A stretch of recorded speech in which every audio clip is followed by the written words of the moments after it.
Now we're in James chapter 3, verse 12. Reading from the King James Bible, quote, "Can the fig tree, my brethren, bear olive berries, either a vine figs?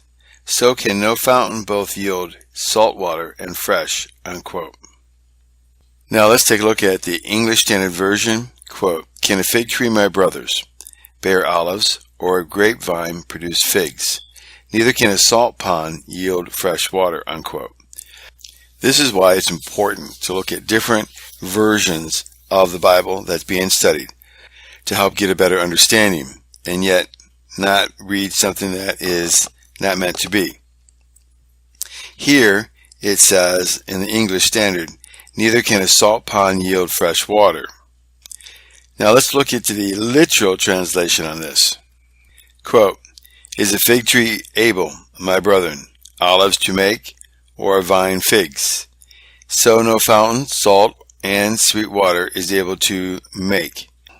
Now, as you can see from the different versions being read, that there are some variations here. This is why it's important to look at the Greek when you see some variations or areas that you do not understand thoroughly. So let's look at the Greek, and we can also look at definitions from concordances if you don't want to look at the Greek, and that can help you.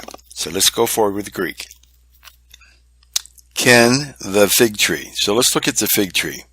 James only uses it one time here, but let's look at the other times that this Greek word is used in the New Testament and see if we can get a better understanding.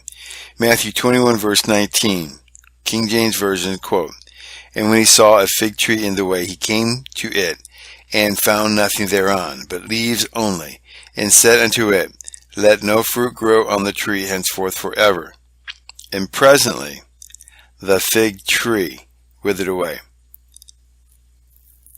Another time this is used is in Mark chapter 11 verse 21. "And Peter, calling to remembrance, saith unto him, Master, behold, the fig tree which thou cursest is withered."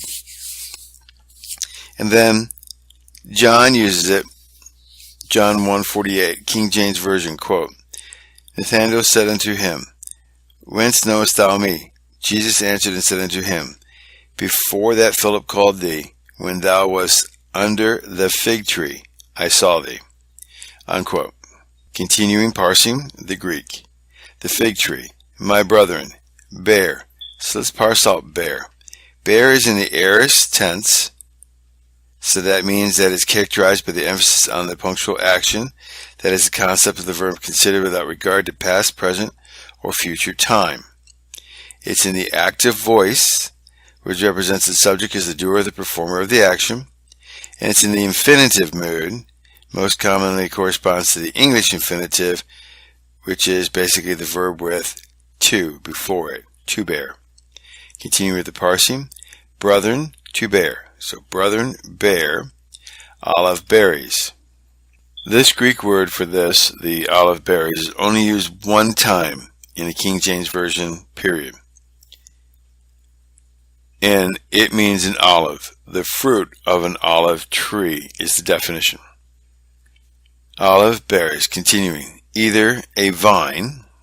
The definition of vine, which this Greek word is only used one time, is coiling about support, a vine.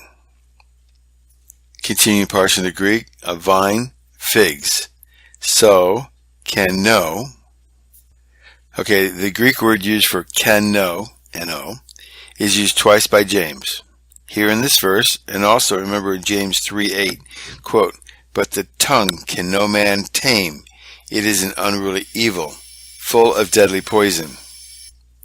Now, the only other time this is used beside James is later by Paul in 1 Corinthians 3 verse 11, quote, King James, "For other foundation can no man lay than that is laid, which is Jesus Christ," unquote. Okay, the meaning of this Greek word used where it's at is defined as this: and not one, no one, none, no. Continue with the Greek. Can no foundation both yield. Let's parse out both yield. The Greek word is written in the aorist tense, So it's looking at the action, not regards to time. Active voice, the subject is the doer, the performer of the action. Infinitive mood, which means you put a TO in front. 2, both yield. So the fountain, both yield, salt water, and fresh. That ends the parsing of the Greek. Let's go ahead and take a look at John Gill's commentary of the Bible on this. And before we go into that, I did find a picture of a place up in Alaska where the salt water meets the fresh water and the currents that keep the division going. So there is a place in the Alaskan area where there is this going on, but what we're talking about here is kind of fountain, something that is coming from the ground.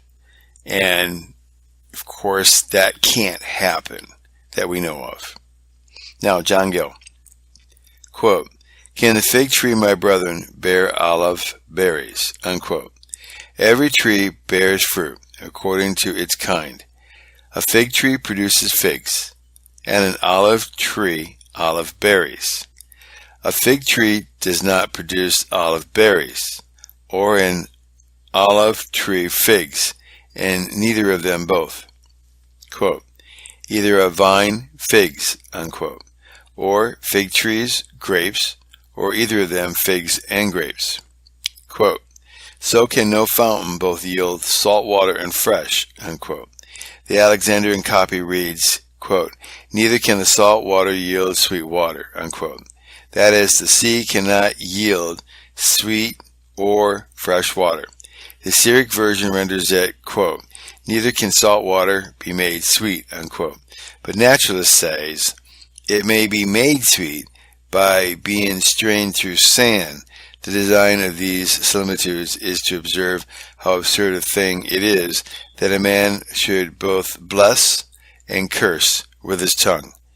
Ended John Gill's commentary on James chapter 3, verse 12.